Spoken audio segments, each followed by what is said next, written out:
A black Congolese man was found hanging from a tree in Harrisburg, North Carolina. This happened June 6, 2026. 2 months later, we still don't have any answers. Cedric Longonga Tayuhe is 36 years old, and around 6:58 a.m. in the morning on that June 6th day, Cabarrus County deputies responded to Harris Depot Park in Harrisburg, North Carolina, after receiving a report of a deceased person inside the park. Cedric was reportedly discovered hanging from a tree. Can we say this all together at one time? Black people do not hang themselves, okay? The Cabarrus County Sheriff's Office says that the evidence currently available is consistent with suicide. Suicide is y'all's default answer? But the official cause of death and manner are supposed to be determined by the medical examiner's office. And as of today, August 14th, the Sheriff's Office says the case remains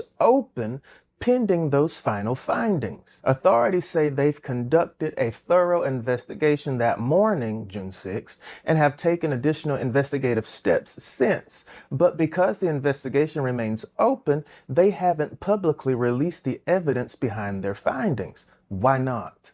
Is there any evidence? This means we still don't publicly know the complete autopsy findings, toxicology results, Cedric's precise timeline before his death, who last saw him alive, and how he arrived at the park, whether surveillance footage exists, or exactly what investigators relied on as far as evidence. His family ultimately chose to return him to Lubumbashi in the Democratic Republic of the Congo to be laid to rest among his loved ones. Until the medical examiner's final determination is released, we have one question. What happened to Cedric Tayuhe? And stop saying suicide when you know it's not.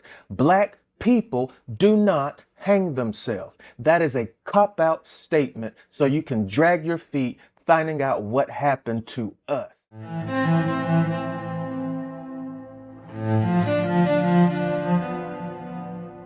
Disturbing crime involving two members of our CBS News Chicago family.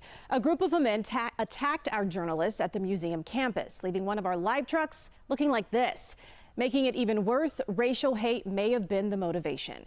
Our Jermont Terry joins me now to break down this very scary situation. Jermont. Eric, I want to begin by letting everyone know that our employees are safe. While they are not physically hurt, what they endured while simply gathering news will impact them for quite some time. It was just before our afternoon 4:30 newscast. A photojournalist and a reporter were preparing for a live shot on the busy museum campus when men in the tow truck targeted them, leaving everyone frightened and caught off guard.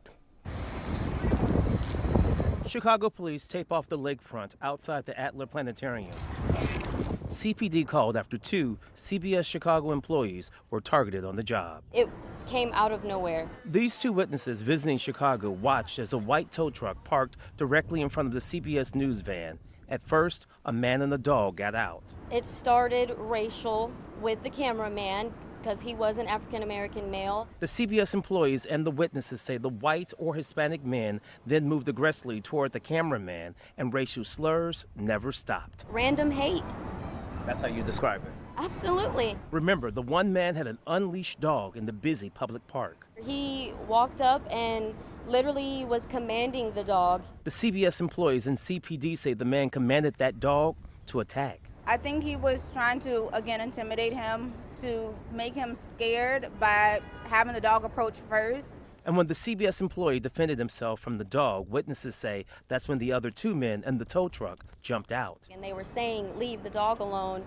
And I just feel like maybe the scene got more chaotic than what they were expecting. And I feel like the only thing they thought to do was to just cause as much damage as they could and leave. They knocked over the CBS News camera, damaging it, then went for the news van. And they grabbed a cone and just started smashing the van window. After breaking the windshield, the tow truck took off. The white pickup truck, tow truck, actually crossed the median onto Pleasant Avenue. About 20 minutes later, miles away, people called 911 about the same tow truck, this time because those inside were pointing a gun at people on the sidewalk near 42nd and Western. By the time officers caught up with the truck, the driver sped off. Can you ask those officers how many people they saw bail out of the truck?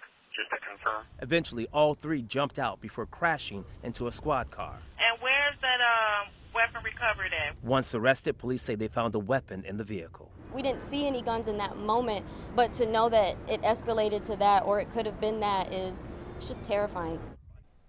Now, witnesses insist this was racially motivated and the intent was to intimidate our black colleague. That weapon, the rifle found in the tow truck, was never displayed to either one of the CBS employees. But tonight, Erica, charges are pending against those three men Chicago police arrested. It is just horrible what happened to them. And of course, we are trying to support them in every way we can. Yes, we are. Thank you, Jermont.